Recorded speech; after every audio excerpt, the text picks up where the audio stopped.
Welcome to the Benzino Podcast, where we're calling a spade a spade. Great to be here with you guys today. Damn! When you talk about interest declining, when you start looking up some 2024 numbers and compare them to the numbers we saw last night, ouch. Welcome back to the commentary channel, where we look past the official press releases and analyze what is actually happening to the business and culture of professional sports.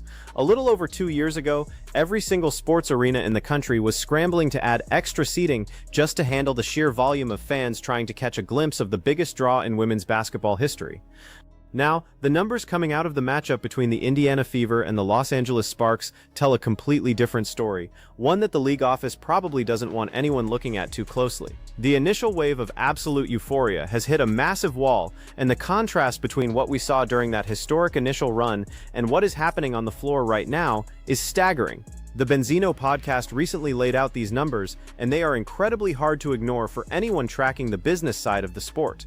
When you talk about a decline in interest, you have to look at the cold, hard data of arena attendance rather than the official marketing narratives. The energy around the game has shifted dramatically from a historic cultural phenomenon into something that feels deeply fractured, and the latest metrics are causing serious concern among analysts who expected the momentum to carry over smoothly into the current season. But the part that should actually bother you comes later, when we look at exactly how the internal dynamics of this team, the locker room culture, and the coaching decisions are driving away the very people who saved the league's bottom line in the first place. We are seeing a complete breakdown in the relationship between the core fan base and the product on the floor, and it points to a much larger systemic problem that is actively deflating the historic basketball boom. Wow. The Indiana Fever were in LA last night. The first time Caitlin Clark made her arrival in Los Angeles. The attendance for that game was... And last night, the attendance was... Caitlin Clark is out today for rest. Caitlin Clark just got done telling us she's perfectly healthy, so why is she out? This is where the narrative starts to fall apart completely for the average consumer who just wants to watch high-level basketball. When you have a generational talent who explicitly states to the media that she is perfectly healthy, completely fine, and ready to compete, pulling her out of the lineup for rest is a massive blow to the integrity of the game and a slap in the face to the fans who spent their hard-earned money on tickets. The situation becomes even more questionable when you look at the game management from the previous night and realize she only played 16 minutes of heavily managed basketball before being shut down completely. In the men's professional league, Commissioner Adam Silver had to implement strict financial penalties, player participation policies, and investigation guidelines just to stop star players from sitting out high-profile games because it destroys the television product, kills broadcast ratings, and deeply alienates live audiences who travel long distances. Yet here we are in the women's league, seeing the premier draw and the absolute anchor of the sport's mainstream popularity being sidelined under the guise of rest without any real medical justification or transparent explanation from the team. It raises a serious question about whether the management structure truly understands the entertainment business they are running, or if there is an entirely different tactical agenda at play behind closed doors. When fans show up to an arena expecting to see an iconic player perform and instead get hit with an unexpected load management decision on a fully healthy athlete, it permanently damages the trust between the league and its audience, causing people to second-guess whether it is even worth purchasing a ticket in the future. 15 minutes before the start of the Sparks Fever game, I think the empty seats will fill in. 15 minutes before. And it's looking spooky. Shout out to John the Liquidator. The visual evidence captured from 15 minutes before tip-off at the Sparks and Fever matchup serves as a stark reality check for anyone claiming that the momentum from the previous seasons is still going strong. Empty seats in a major metropolitan market like Los Angeles, where the arrival of top-tier basketball talent used to be a guaranteed sellout months in advance, speaks volumes about the current state of public interest and the rapidly changing landscape of the sport. While commentators and optimists held out hope that the empty rows would eventually fill in as the game got closer to the actual start time, the initial optics were undeniably spooky for a primetime event. A stadium that used to be electric and overflowing with energy long before the players even took the court for warm-ups was looking quiet, hollow, and deserted, signaling to everyone watching that the automatic draw status of these high-profile matchups has experienced a massive downshift that cannot be brushed aside as a minor fluke. You know, there seems to be a good amount of people in that lower 100 section, right? A good amount of bodies there. So it did fill in. It did fill in. It did fill in. But there's a reason why it looks so packed down there. There's a reason why it looks like there's a ton of sardines squished into a can. It is an absolute optical illusion designed to make the broadcast look much healthier and more vibrant than it actually is in reality. By compressing the entire live audience down into the lower 100 section and packing the baseline rows, the venue creates that crowded sardine can appearance for the television cameras, while masking a much larger structural issue with ticket sales. This is a classic operational tactic used across the entertainment industry when event organizers realize they cannot fill an entire arena to capacity. They group the remaining ticket holders together in the lower tiers to simulate high energy, loud crowd noise, and vibrant fan engagement for the media broadcast and social media clips. The real story isn't the crowded rows near the floor where the bodies are concentrated, it is the deliberate management of space happening directly above them in the upper decks that the television cameras are actively trying to avoid showing. Caitlin Clark.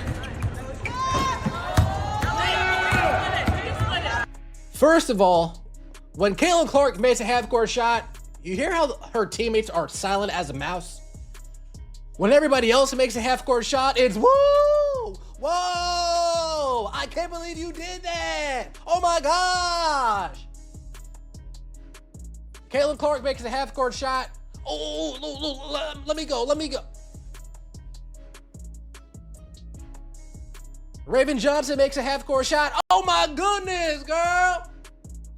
The body language and the total lack of audio response from the bench during that half-court shot sequence tells you everything you need to know about the internal culture and locker room environment of this group right now.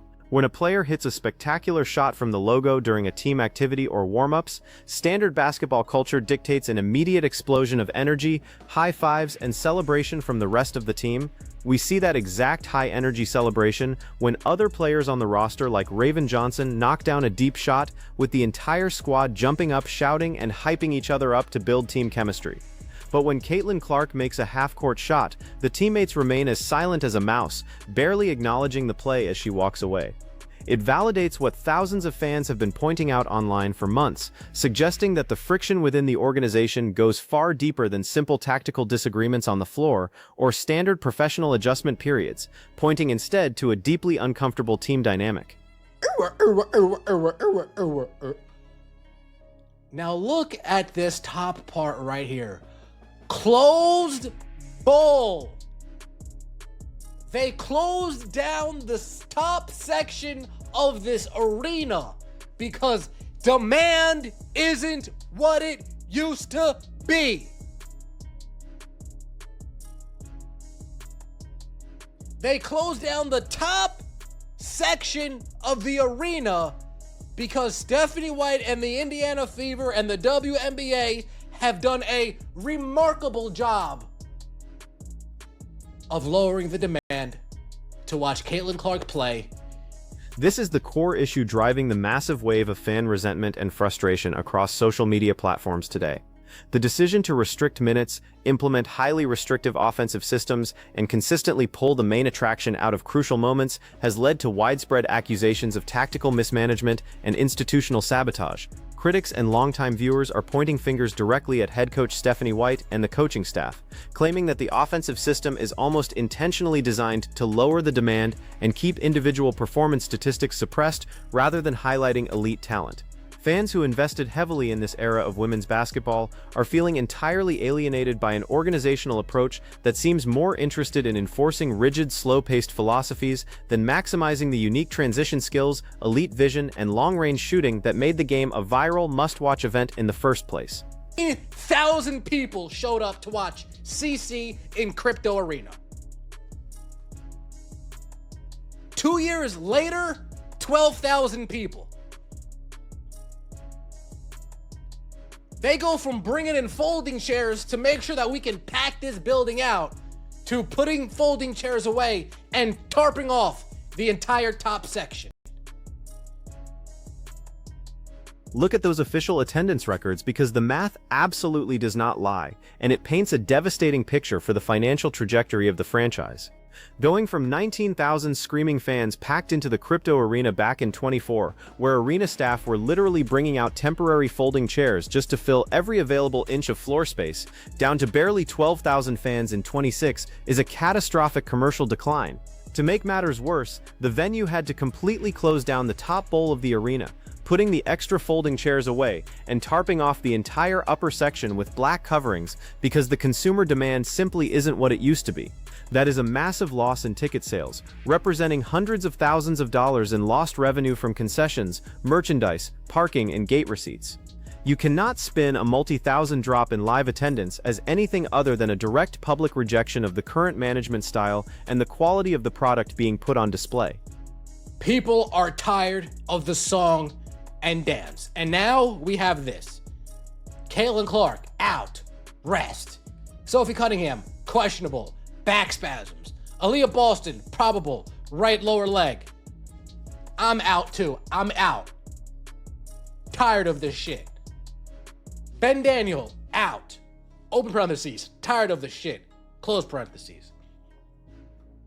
The public comments are no longer just coming from casual observers or internet trolls who want to cause drama. These are dedicated fans who have been following the journey from day one and are now completely tuning out of the broadcasts. The official injury report listing star players like Aliyah Boston as probable with a right lower leg issue, alongside other questionable designations and sudden rest days, has pushed the core fanbase to their absolute breaking point.